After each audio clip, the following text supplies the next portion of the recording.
Doctor Yunus sir বলেছে 3-0 একটা তথ্য, এখানে জিরো বেকারত্ব থাকবে। হ্যাঁ, তো হচ্ছে যে জিরো বেকারত্ব যদি উনি করতে চায়, তো আমাদের এই নারীদেরকে পথে বসে উনি কিভাবে বেকারত্ব করবে? নারীরা হয়তো হচ্ছে যে প্রত্যেকটা ক্ষেত্রেই হচ্ছে যে এরকম বৈষম্যের শিকার হয়। 55 দিন ধরে আমি রাস্তায়, আমি যদি ছাত্রলীগের কোনো জায়গায় কোনো কিছুর সাথে সংগঠিত থাকতাম, তাহলে নিশ্চয়ই 55 দিনে একটা হলেও ফুটেজ চলে আসতো।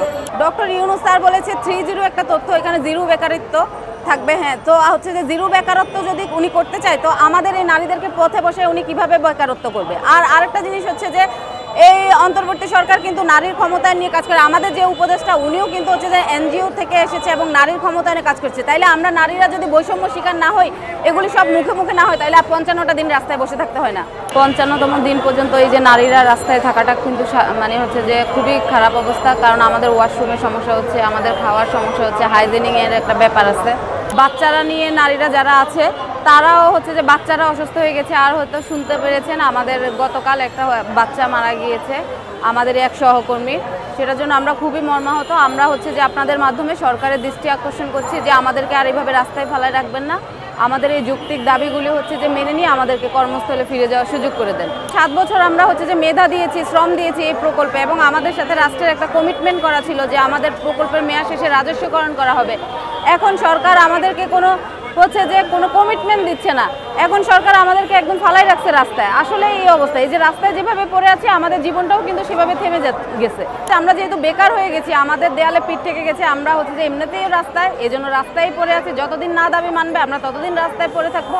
এখন আপনারা দেখেছেন বিভিন্ন সময় রাজনৈতিক বিভিন্ন দল, সুশীল সমাজের বিভিন্ন দল সবাই আমাদের সাথে একত্রতা প্রকাশ করেছে। কেন প্রকাশ করেছে? ওরা তো আর আমাদের মুখের কথায় প্রকাশ করেনি। ওরা আমাদের কাগজপত্র দেখেছে, আমাদের যে রাষ্ট্রে কমিটমেন্ট আমাদের সাথে করেছে সেগুলি দেখেছে এবং বলেছে যে তোমাদের দাবিগুলি যৌক্তিক। তো এই যৌক্তিক দাবি কেন সরকার মানছে না, সেটা তো আমাদের বোধগম্য হচ্ছে না। প্রধান উপদেষ্টারা হচ্ছে যে কার্যালয় থেকে সরাসরি তো আমাদের সাথে কথা বলছে না, হয়তো মাধ্যম হিসেবে কথা বলছে। ওই মাধ্যমগুলি ওনাদেরকে ভুল বুঝাচ্ছে।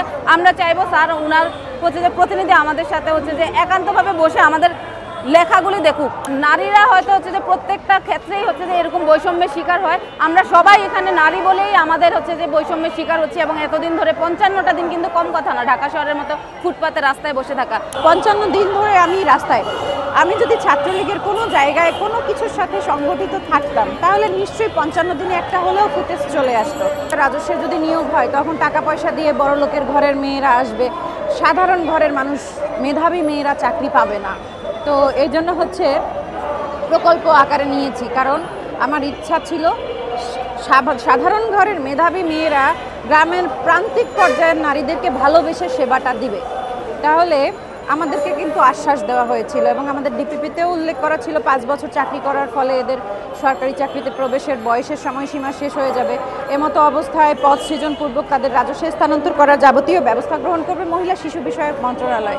সেক্ষেত্রে আমাদের যতদিন সরকারি চাকরির বয়স ছিল, যেহেতু আশ্বাস দেওয়া আছে, কাগজপত্র দেখেছি, আমরা অর্থ মন্ত্রণালয়ের কাগজ দেখেছি, আমাদের মন্ত্রণালয়ের কাগজ দেখেছি পদ সৃজন করার জন্য, আমরা অন্য কোথাও আর যাইনি। আমরা চাচ্ছি এই সরকার এমন একটা সমাধান দিক যাতে আমাদের বছর বছর এসে আমাদের রিজিকের জন্য রাস্তায় এসে দাঁড়াতে না হয়, কারণ এখানে সবাই শিক্ষিত।